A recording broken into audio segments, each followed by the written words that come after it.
혹여나 월가가 비트코인을 포크해서 이상한 시도를 하고 자신들에게도 유리한 환경의 비트코인 네트워킹 체제를 만들기 위한 시도를 벌이면 분명히 시장에서 굉장히 큰 충격이 있을 것으로 생각을 해요. 결국 스테이블 코인을 발행하고 싶으면 미국 안에 들어와서 미국의 법인을 두고 미국 사람이 직접 스테이블 코인을 발행하면 미국 국채를 사게끔 허락해 줄 것이고 그걸 담보로 코인을 찍어서 해외에서 장사해. 이런 흐름으로 지금 가고 있는 것 같아서 그 흐름을 시장이 어떻게 바라볼 것인가. 저는 일정 수준의 충격은 있을 수 있다고 봅니다. 사실은 이거에 저항하는 쪽이 분명히 나타날 것으로 보여지거든요. 근데 그 저항을 또 그대로 볼 것이냐, 비트코인 가격을 끌어올려서 그 저항을 최소화하려 하지 않을까?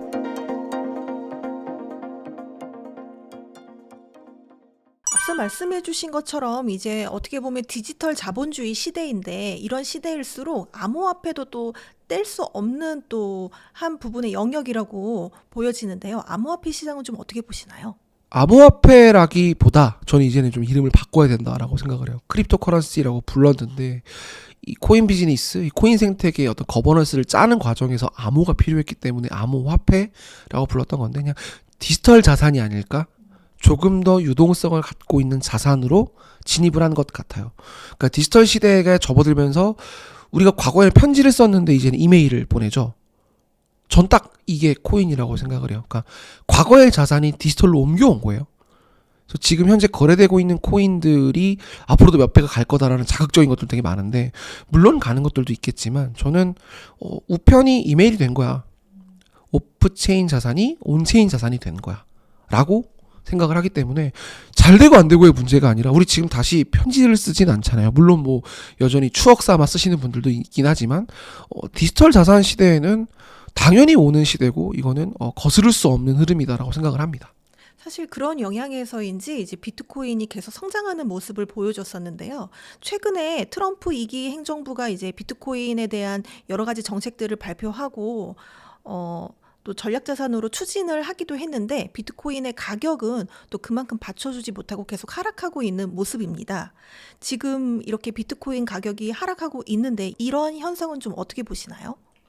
많은 분들이 비트코인 얼마까지 떨어져라고 불안해 하시는데 그럼 전 역으로 여쭤보고 싶은 게 작년 이맘때 너는 뭐 했니? 라는 말을 제가 먼저 해요. 어떤 자산이든 계속 쭉 갈 수만은 없습니다. 당연한 것이고요.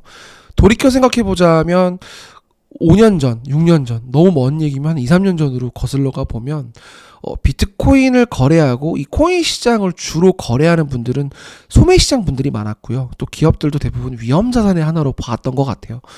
비트코인과 가상자산의 시가총액을 다 더하면 뭐 3천조, 4천조 이 정도 규모가 지금도 그런 것 같은데 굉장히 큰 숫자죠.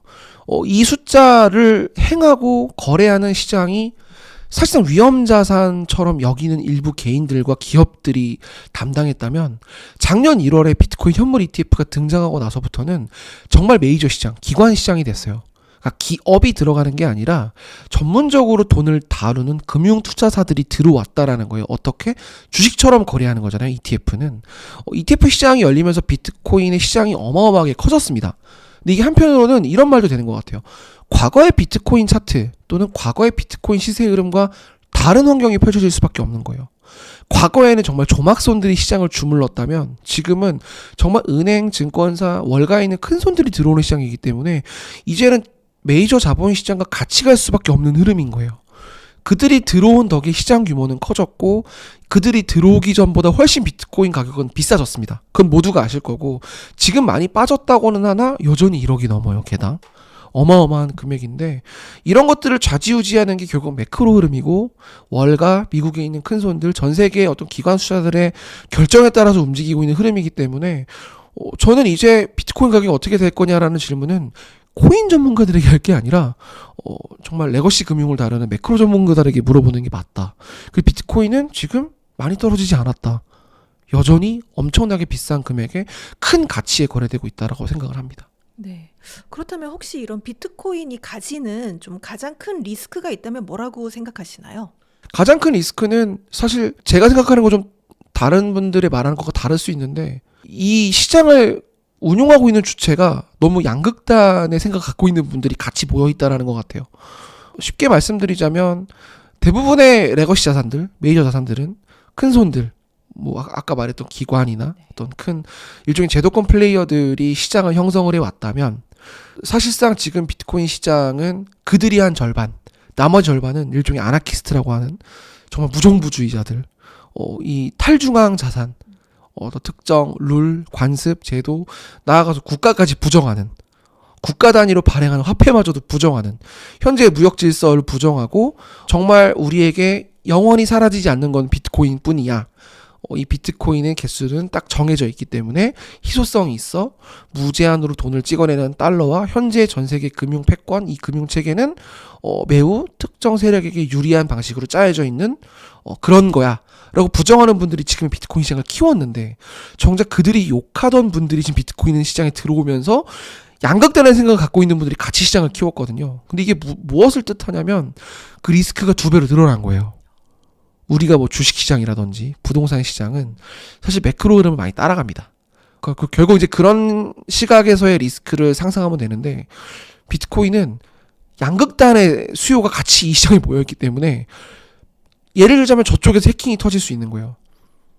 저쪽에서 미국이나 제도권 플레이어들을 부정할 수 있는 또 다른 일을 벌일 수 있는 거죠. 하나 제가 더 말씀드리고 싶은 게, 지금의 비트코인이 계속 쭉 왔죠. 근데 비트코인이 현재 비트코인으로 오기까지 많은 비트코인 유사 코인들이 있었어요. 스스로 업그레이드를 해서 비트코인 땡땡땡 이름을 짓기도 하고, 이더리움도 지금 현재 이더리움이 오기까지, 알트코인 시가총액 2위죠. 비트코인에 거의 준하는 이 알트코인인 이더리움도 지금의 이더리움으로 올 때까지 굉장히 많은 변혁과 내부 갈등을 겪었어요. 이더리움이라는 이름을 따고 있는 유사 이더리움이 있다는 건 여러분들도 아실 텐데, 현재 이더리움 재단과 현재 거버넌스를 추종하는 분들이 지금의 이더리움까지 온 거거든요.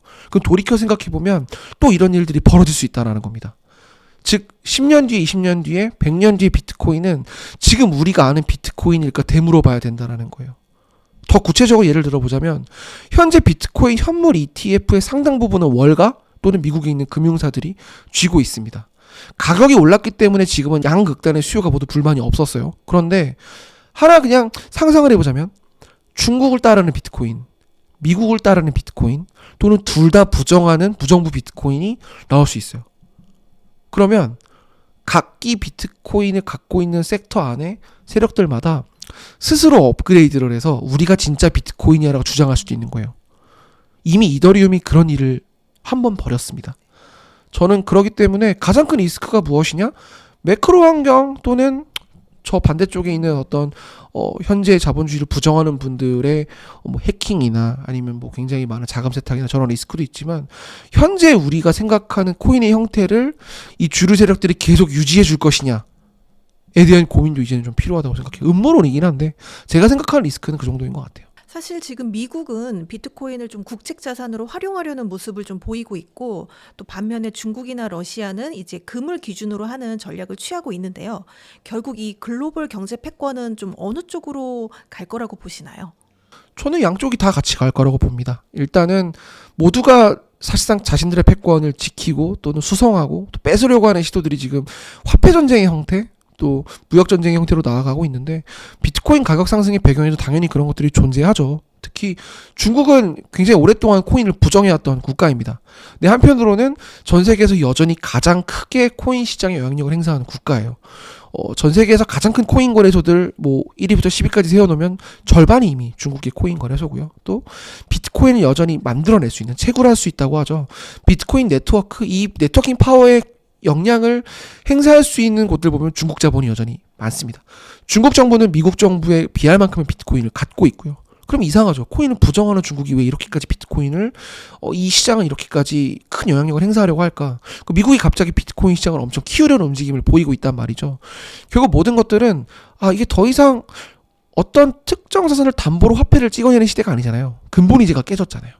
미국이 원하는 대로 달러를 찍어낼 수 있는 시대고, 이런 미국의 달러 패권을 흔들기 위한 시도가 사실 그 밑에 있는 국가들 사이에서 나오기 시작하는 환경이고, 더 이상 미국의 청년들이 이름도 모르는 나라에 가서 죽어주는 시대가 아니잖아요. 그런 환경 속에서 트럼프가 당선이 됐고, 저는 비트코인이 일종의 정말 사람이 타지 않은 항공모함이 아닐까? 미국에 자신들의 패권을 진입하기 위해서 과거에는 US 아미가 가서 권력을 행사했어야 되는데, 이제는 비트코인을 통해서 뭔가 지정학적인 우위를 차지하려고 하는 금융전쟁을 시작하려고 하는 게 아닐까, 미국이.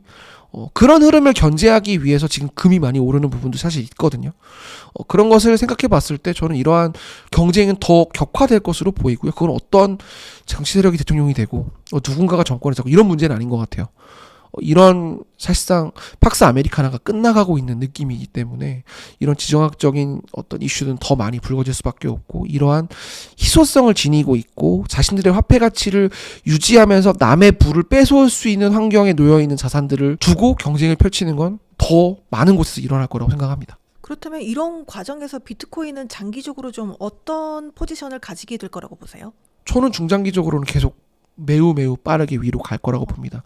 다만 앞서 말했던 리스크처럼 혹여나 월가가 비트코인을 포크해서 이상한 시도를 하고 자신들에게도 유리한 환경의 비트코인 네트워킹 체제를 만들기 위한 시도를 벌이면 분명히 시장에서 굉장히 큰 충격이 있을 것으로 생각을 해요. 그리고 현재 많은 국가들이 스테이블 코인에 대한 이슈들이 지금 봉착돼 있죠. 우리나라도 스테이블 코인이 이미 외화 반출에 많은 영향을 주고 있는 수단으로 여겨져서 지금 정치권에서도 의견이 계속 개진되고 있는 걸로 알고 있는데, 자국화폐 가치를 수호하기 위한 시도들, 그리고 미국의 말을 듣지 않는 국가들의 힘을 빼기 위한 시도들이 스테이블 코인의 형태로 나타날 것으로 보여지는데, 다만 미국이 이제 굉장히 무리한 수를 띄울 경우, 예를 들자면 최근에 미국 정치권 안에 스테이블 코인을 규제를 하려고 할 때 특정 코인, 뭐 테더라고 지금 예를 들어보려 할 텐데, 테더 같은 경우는 미국 국채를 100% 보유하겠진 않아요.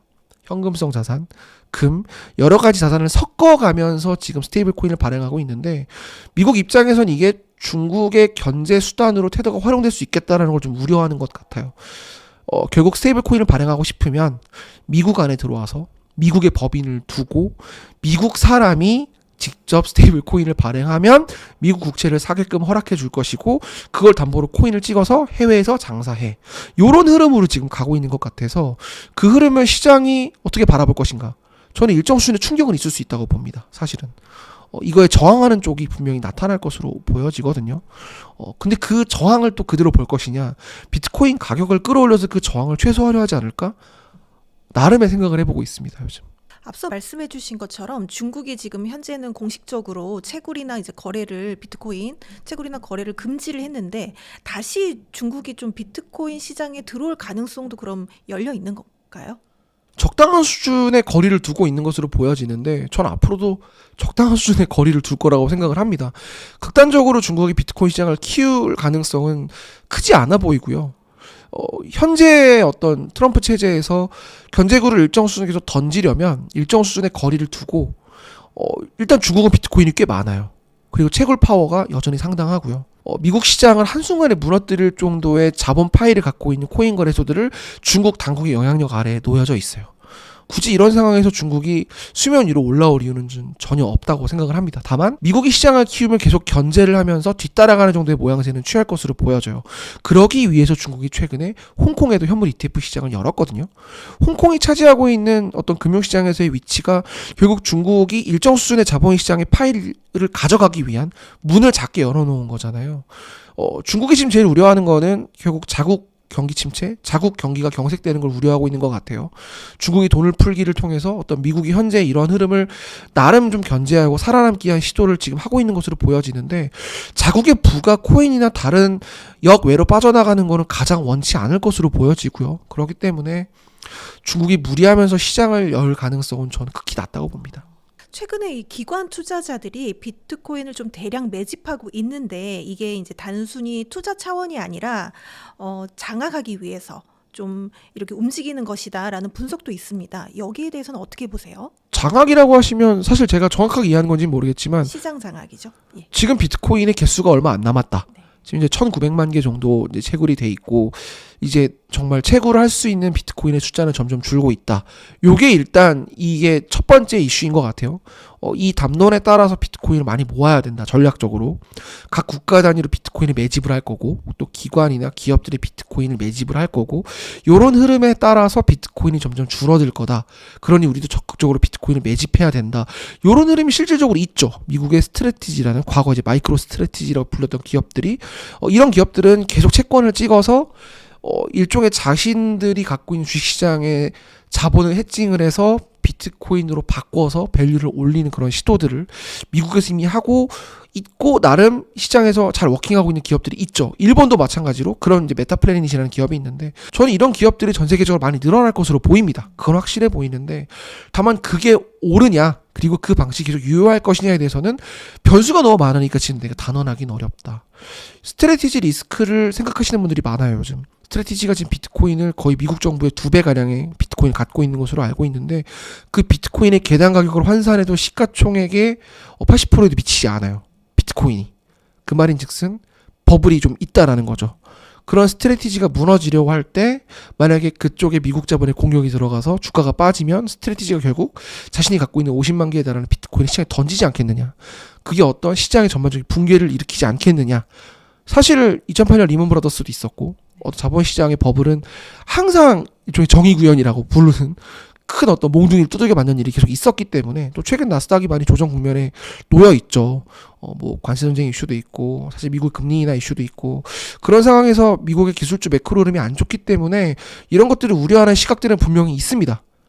그렇기 때문에 저는 리스크 대비는 필요하다. 하지만 이런 공급량 부족 그리고 기업들이 적극적으로 비트코인을 매수하려고 하는 그런 움직임 달러만큼 비트코인을 좀 쟁여놔야 되는 거 아니야? 라는 이야기들을 그게 어떤 주식시장에서의 어떤 우리 기업의 가치를 조금 제고할 수 있는 원동력이 되지 않겠어? 라는 움직임들이 사실 이미 작년에 마이크로소프트 이사회 안에서 그런 목소리가 있었어요. 저는 이런 것들이 각국이 비트코인을 바라보는 정책을 조금씩 개선해 나가면서 분명히 그런 이슈가 수면 위로 올라올 수 있다. 우리나라도 법인 계좌가 이제 하반기부터 시작이 된다고 하잖아요. 삼성전자가 갖고 있는 유보금이 100조가 넘는다고 하는데 이 중에 10조만 비트코인으로 쟁여놔도 이런 상상들을 이제 하기 시작하는 겁니다. 저는 그럴 수는 있을 거라고 보입니다. 다만 그게 잘한 투자일지는 변수가 좀 있다라는 거죠.